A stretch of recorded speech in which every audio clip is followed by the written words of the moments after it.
In this video, we're going to look at the regular season awards coming out, the MVPs or Player of the Year for each conference.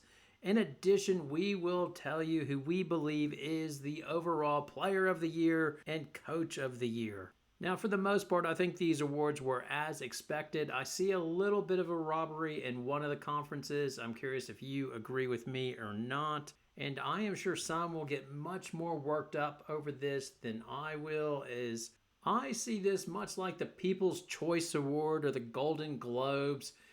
This is not the Oscars. The Oscars will be the NCAA tournament and who wins the championship. But more than happy for you to get bent out of shape and give me your poison as well. If you enjoy the content, then like and subscribe to the channel. All right, let's get into this. So first of all, the Big East. Now, the Big East has not announced who their winner is for the Player of the Year, but I think we all know it is Paige Bueckers. And with Bueckers, you're either a lover or a hater. I'm a lover because I love her efficiency. Her scoring is slightly down at 18 points compared to 21 points last year, but all the other efficiencies are to drool for. 53% from the floor, over 40% from three-point range, and an efficient field goal shooting percentage of 60%, which is just like she had last year. Of course, it's YouTube, so I need to make a controversy. So the controversy is Sarah Strong was robbed, and really you could make a case for Sarah Strong, as she went for 16 points, just under 8 rebounds, 3.4 assists per game, and as well, she was incredibly efficient, shooting 58% from the floor, 37% from three, and had a 64% efficient field goal shooting percentage. If you are a UConn fan, here are the shot charts for Fudd, Bueckers, and Strong. Just have a look at that and drool for a little while. Now, I will acknowledge the haters. Of course, the hate is that Paige is clearly about 29 years old, still playing college basketball, so it's a woman playing against girls. The other criticism is the Big East is so weak. I think UConn makes up with that with their non-conference. But anyway, haters are going to hate, as Taylor Swift says. Now, speaking of hate, we will look at the Big 12, and our Player of the Year that's been nominated, or it has been confirmed, has made an amazing bounce back, and that is Hailey Van Lith. Nobody took more S last year than Hailey Van Lith. A lot of that, I must confess, came from my channel. Now, Hailey was smart. She got out of the physical SEC, went to the Big 12, and what do you know? Her numbers have returned, and she has had good numbers, most efficient year she's had playing college basketball. So she went for 17 points on 50% shooting from the floor. Her efficient field goal shooting percentage was 51%, and she's shooting 33% from three. Obviously, the big issue last year was she was only shooting 40% from the floor, and her efficient field goal shooting percentage was 43%, and she was blamed for everything at LSU. Now, funny enough, if we go and look at LSU's numbers from 2023-24 and this season, what do you know? Their net rating has gone down to plus 9.5 versus the previous year it was plus 21.5. So obviously the loss of Hailey Van Lith has dramatically impacted LSU. They're not the same without Hailey Van Lith. Okay, I'm trolling. Angel Reese is the impact there. But it is interesting to note, if you look at the turnover percentage, and a lot of that was blamed on Hailey and her being the point guard, the turnover percentage is exactly the same. It was 16.3% in 23-24, and this year it is 16.4%.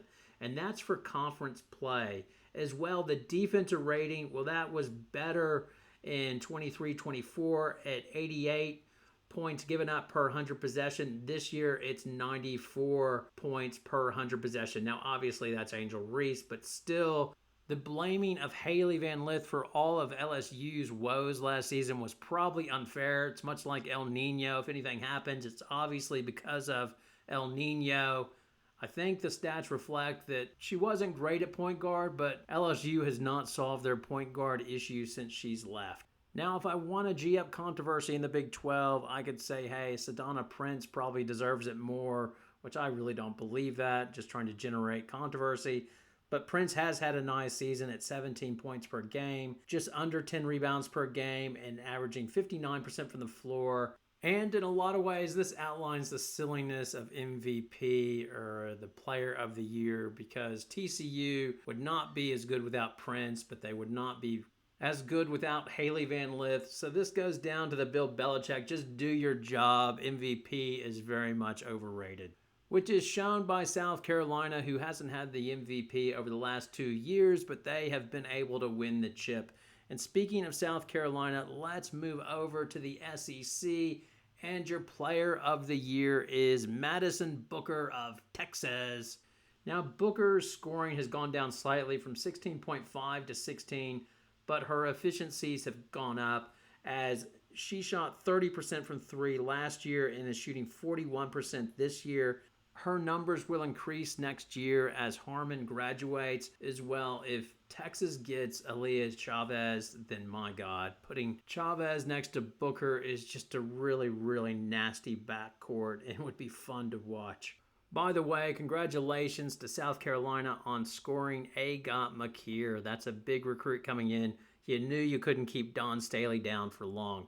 Now with Booker, the thing that was, you saw at the beginning of the season, she put the work in the offseason. That first game when she was playing, I didn't recognize who she was, as she had lost so much weight. Now with the SEC, I should do these real quick. It should be welcome to the family would be Oklahoma and Texas, who did well, as Texas is co-champion with South Carolina. Yes, they lost that coin flip due to that dodgy coin flip. What's going on with that? Oklahoma also deserves a shout out, going 11-5 and finishing fourth. They got ahead of Alabama and Ole Miss. The other newcomer, well, they're not a newcomer, but Kenny Brooks and Georgia Amore, they showed up well. They finished fourth, tied with Oklahoma, going 11-5. So far, the tournament has gone chalk. Tomorrow, I'm looking forward to Tennessee and Vanderbilt. That will be interesting. Will Tennessee continue to slide?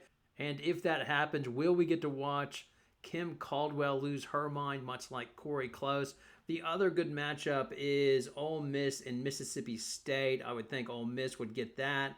Alabama, Florida as well. Don't mind that. And then I'm thinking if it's chalk, looking forward in the next round to see Oklahoma go against Kentucky. I think that would be a fun rematch, as well as Ole Miss, Texas, just an old slugfest. But what am I doing? That's another video for another day. Now, the next conference is the Big Ten. Now, and there is controversy there, unbelievably. So, Hannah Hidalgo is the ACC Player of the Year, and really, I don't have an issue with that. But you could make the case that Tania Latston has been done over, because their numbers are very, very similar. If you take a look, Hidalgo going for 24 points, 3.8 assists, shooting 46% from the floor, 40% from three, and having an efficient field goal shooting percentage of 52%. But Latson has gone for 25 points on 45% shooting from the floor, 49% efficient field goal shooting percentage as well. Her three-point shooting is 35%. Very similar numbers. And then when you went to the head-to-head, when it came at the end of the game, Hannah Hidalgo wanted Latson. She pulled up her shorts and let's go, let's do this. And Latson drove right by her. But I must admit, if I'm going to go with that argument, then it'll hurt me in my later arguments. Now, in terms of Coach of the Year, I think Vic Schaefer was named Coach of the Year in the SEC, and Lindsey Gottlieb in the Big Ten. Have no issues with that whatsoever. I think Gottlieb's underrated. I've been seeing in my comments, people are saying, oh, she's riding Juju's coattails. She's not that good. She seems bewildered during the games. I think she's maxed out her talent. She's rebuilt that program. And I keep on going back to, she took Cal to the Final Four. And once she left, that program was not as good. So I think Gottlieb does okay. Now, Vic Schaefer is what he is. And in life, if you know what you are, that can be a very powerful thing. He's going to have a tough team that's going to grind you down, play defense, and wear you out all day long. I still wonder how that's going to go in the tournament. And if that's the reason he hasn't been able to get the final chip, we will see. I'm wishing him good luck. He's been in the business a long time. But in terms of regular season awards, I'm happy to give him co-coach of the year award with Gottlieb, just because if you go into the SEC, all new teams, all new scouts, and you are co-champions, then I think you've done a pretty good job as coach. The next national or overall award is Freshman of the Year. I think that's in a landslide. That is Sarah Strong, obviously. She did everything and did it efficiently. Second would be Joyce Edwards. She had a great season as well. She just needs to extend her shot, but both of those players are great. But yeah, I think it's pretty clear that it is Sarah Strong. Now the final award, the big one, the one we've all been waiting for, the National Player of the Year for the regular season. It is Juju Watkins. Now, if you are a Hannah Hidalgo fan, you would argue with this because if you look at their numbers, they are very, very similar, as Juju went for 24 points, 6.7 rebounds, shooting 42% from the floor, 33% from three, and has an effective field goal shooting percentage of 48%.